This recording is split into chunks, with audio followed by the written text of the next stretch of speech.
Good afternoon, good evening, and welcome to another FPL party where we're going to review the weekend's action and look forward to next week's game week, which will be game week 23, getting through the season now. But firstly, game week 22, we'll put my team up on screen first, then we'll put Glenn's team up on screen. Where are you actually now in the world? I am now 14,236. I've dropped down from 1,000 after this week.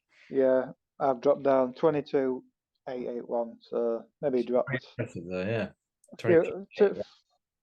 About 5,000 maybe. Yeah. But obviously, there's still one game to go, so exactly. Obviously a lot of them people might have triple captain Rashford.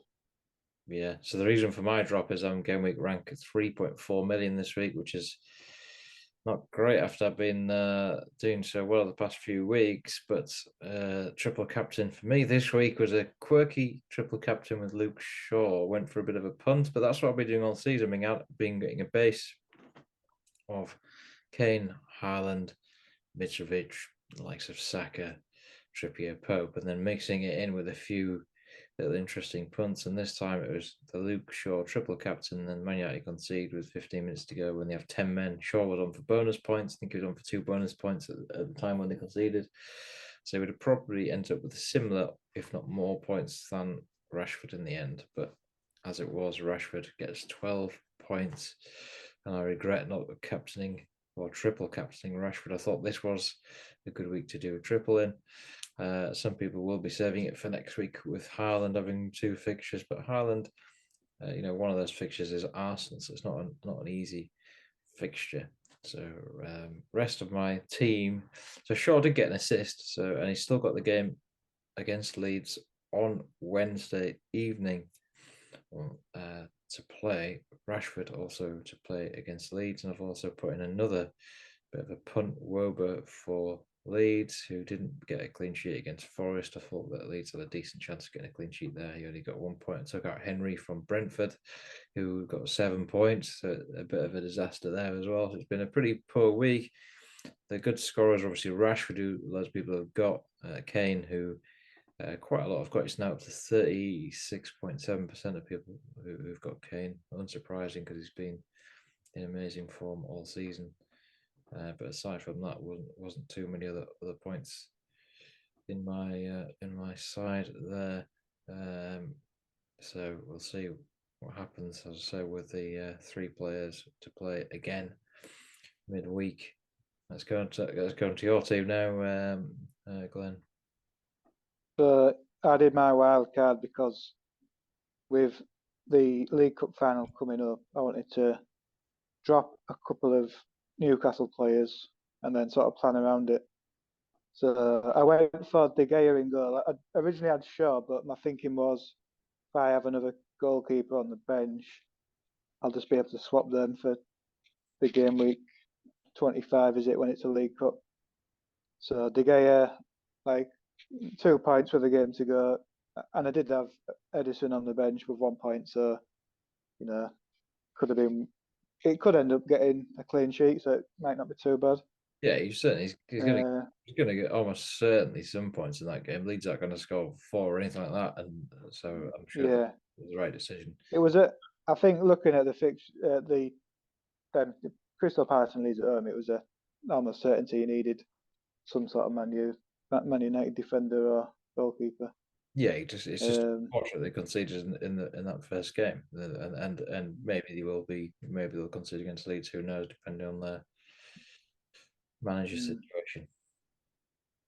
Yes, I suppose a new manager, if they have, they might not have a new manager by then, but I guess Man United will be well up for it, having just lost a manager and away at Old Trafford. But you think if anyone's going to get a clean sheet, it'll be Man United and not Leeds. Yeah, definitely. So I put with my wild card. I put don't know if I pronounce his name right, but Badio Shile from Chelsea.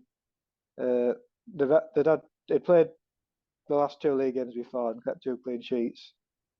So I thought, well, playing Fulham at home, you'd think he should have a chance in getting a clean sheet. He got a clean sheet, and then at the moment it seems to be. You never know with Chelsea, but obviously Reece James only played 58 minutes. I considered him, but I thought, well, I'm glad I didn't put him in now.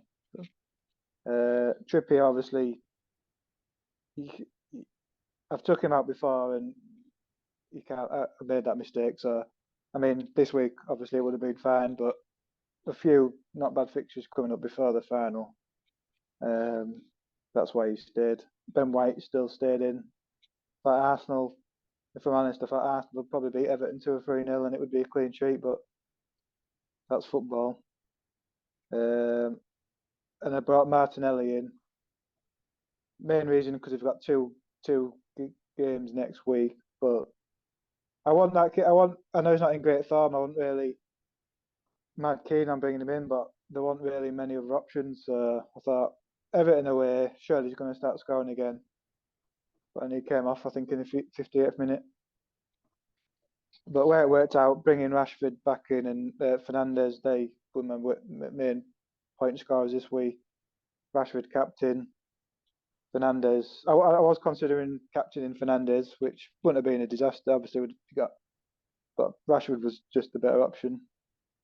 Then Kane up front, like you mentioned, I think he's pretty much a must-have. Kane. Haaland obviously didn't even have a shot on target, but you have to have. He's a must-have. Then Tony, he's not really done much recently. And then I've sort of planned ahead for the Gameweek 25 with putting a couple of bench players who should play then. Mings and Andreas from Fulham, and then Edison because he's going to be playing twice next week, and he never gets rotated. So, yeah. Yeah, certainly the Man City players in for next week. Benoit Badiashile, is that how you pronounce it? Probably not for Chelsea. He's played the last 3 games. Yeah, only 0.7% ownership. Chelsea conceded many. They've not conceded in the last 3 games. They've kept 3 clean sheets. And yeah, at 5 million, and he's been left out of the Champions League squad because they've got too many players. So you'd think he'd be less likely to get rotated as well in the league. Yeah, well, certainly not conceding that many. They conceded 2 to Fulham recently, but they had 10 men in that game, and then they conceded 1 to Man City. So they really aren't conceding. That's one thing that they're not scoring either, but they're not conceding. No, so that's quite interesting. Yeah, I mean, the only sort of players you consider, I suppose, is Kepa because he's probably up there with one of the top keepers and possible defenders. But it's just it's tricky with the rotation and how to start. He's not going to. I don't think Potter's going to start changing messing about with his defence when they keep 3 clean sheets in a row, or the central defence anyway. Top keeper remains Pope. 5.5 million, I believe, is the most expensive keeper as well, which is unsurprising now, given how well he's done. Second in that list, though, is Brentford's David Raya, which is incredible. Yeah. That is incredible because Brentford, well, they've kept quite a few clean sheets recently, but he's obviously got a lot of save points and bonus points in there as well. Only 9.1% as well, which is a very decent price at 4.7% keepers wise. Then it's half of Wolves. It's the unfashionable, unfashionable-ish teams that are in there. And then, listen, after that, you find that hard to believe. That's surprising. I don't know. I suppose that just shows how many shots Liverpool are conceding because they've not had many clean sheets. No. It must just be because he's getting bonus points, and I don't know if he's got points. Yeah, penalty saves. He's got 1 penalty save this season.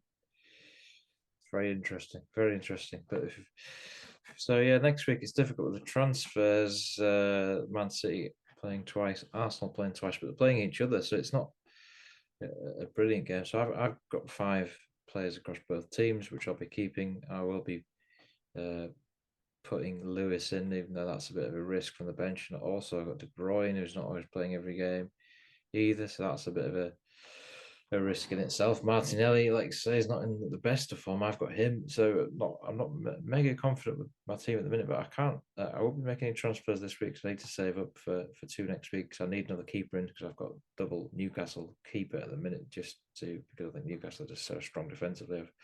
I've kept some money in the bank that way, but I need to change that for the game week 25 because I don't want to get rid of Pope. I want to keep Pope, but I just want to put in another keeper. And there's quite a lot of keepers to have a look at, as you say. Raya for Brentford is certainly one that I'm having a look at that week. The only thing is the Brentford don't play that week, does he? No, Brentford don't play that week now, so it's going to be another keeper. Yeah, I mean potentially the thing is with Kepa that week they're playing Spurs away, so that's not a great one.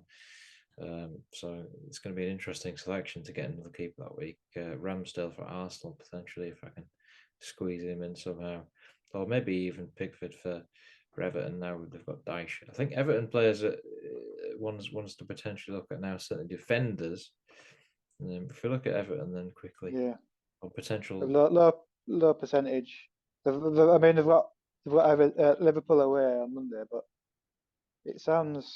it would be a bit risky. But the way Liverpool are playing, you wouldn't rule out an Everton clean sheet. But it's not like you're going to go rushing for Everton defenders. No, you wouldn't go rushing in for them. But the price of just for an alternative goalkeeper that I do need, Pickford. 4.4 million, only selected by 5.1%, and he's the most selected Everton player. And it's Patterson. I think that's just because Patterson's dirt cheap at 3.9 million, 4%. Then Cody, 3.6%. Tarkowski, 1.3% of 4, and Tarkowski's only 4.2 million. Well, he's going to be playing every week, and if Everton start keeping clean sheets, those are the ones to stick in there. Nobody's got Everton players, so really, or very few people have, looking at the statistics here, and yeah, you just think, well, if Dyche does, what he's like, he does keep clean sheets a lot. So yeah, you think, well, that's certainly interesting. So if people were bringing in players this week for Arsenal and Man City, which is certainly something that is a strong consideration. Martinelli is the top picked Arsenal player currently. 40.1% of people have got him. Then it's Saliba in there. Odegaard, obviously the top point scorer, but it's pretty close between Odegaard, Saka, Martinelli in terms of number of points. So people could squeeze in another player there potentially. White in there, still pretty cheap, isn't he? 4.7 million.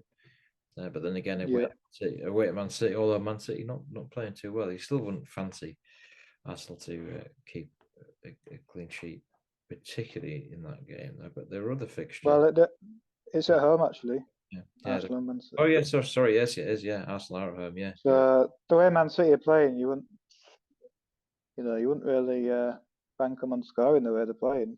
Yeah, yes, I thought it was away for some reason. Yes, it is at home. Yeah, and Arsenal are at home to Brentford as well. So Arsenal defender is potential. Has potential. They've then got Villa away next week. Certainly Ramsdale, because you think even if Man City don't score, they might even get a potential bonus points from saves. But yeah, I think the only transfer I'm considering this week is Mitrovic in for Tony, because Tony won't be playing in game week 25, and Brentford have Arsenal away. Fulham have Forest at home, but it's one of them. Forest are quite tight defensively. And then I suppose looking at next week, Fulham away at Brighton, Brentford at home to Palace. So it's one of them. There probably ain't going to be much in points. It's more preparing for the blank game week for Tony. Yeah, exactly. You need to prepare for the Brentford have that blank game week as well, which is you need to filter those players out. But so I think those are important things to look at. So if you've got 3 Arsenal players, then there's not that you can do right now. If you don't have 3 Arsenal players, then which I don't, they've got Brentford, Man City in the double this week, and they've got Villa away, Leicester away, Bournemouth at home, Fulham away, Palace at home, Leeds at home. They're pretty good fixtures. So it's certainly something to consider with Arsenal. I would say to look at bringing in another player for next week if you've maxed out on Arsenal players, but it's just finding where that gap is. Yeah, I think I'd say, me personally, I'd say Ramsdale. If you don't have Saka, I'd probably lean towards Saka. I know it's a bit more expensive than Martinelli, but I just think the form Martinelli's not in great form. Obviously Odegaard. Yeah. Saka's definitely a better choice than Martinelli. He takes penalties, etc. Martinelli's cheaper, but if you got the money. And I think I know they got beat to Everton and Arsenal didn't play well, but it's one game. People can look or say that they've not played well and not rush to get players in or take them out. But you have to think of the overall picture really moving forward. Exactly. Yeah. I think that, and Man City's more tricky bringing extra players for Man City. I mean, I've got 3, so I'm sticking with them 3, but I've got question marks over Lewis and De Bruyne, as I said. But I think Man City's more difficult because who do you bring in for Man City? I have no idea if they're other than Haaland, whoever he's got, and Edison. I guess they're a bit like this, but like you say, will they keep a clean sheet against Arsenal? I don't know. It's hard to say. And then with that, the defenders definitely got to play 2 games. They've got Villa at home. Will they keep a clean sheet in that game? Who knows the way things are going right now? Possibly. Yeah. They're not defending terribly, are they? At the minute, it's just what we'll say. Other than the Spurs game, where they, I guess they conceded 2 to Man United as well, but that was big derby game. They're not conceding loads at the minute, Man City, so it's difficult to say, but it's not a guarantee that they keep a clean sheet in either game. So defenders tricky ones. Yeah. I think I've got Haaland and Edison, so the 2 who will probably definitely play both games. Yeah. I'm not going to put a third in because it's who do you put in? That's the thing. It's too. I thought about Mahrez, but then he probably won't play both games, and he could potentially get taken off after 60 minutes. So that's the issue with Man City players. Yeah, they're Mahrez 9% ownership. He has started the last 4 games, but will he start 2 in a week? He's actually started 6 out of the last 7 games for Man City. But will he play in both games? You just never know with Pep. Certainly not. It's very difficult to decide whether he will or not. It's very, very, very tricky, but we'll see what happens. Let's see what happens this week. Then we'll see what happens midweek with Man United Leeds, and we'll see what happens next weekend. And then we'll do another update video after, or maybe just in advance of the fixtures, or just in advance of the weekend fixtures, just to see the final thoughts. A very quick one on any potential transfers. But at the minute, I'm sticking with my current side. And you sticking with your current side? I'm 50-50 at the moment. 50-50. The only one, like I say, would be Mitrovic for Tony. So, that's the only one I'm considering, unless there's any injuries. Yeah, Mitrovic with a good fixture.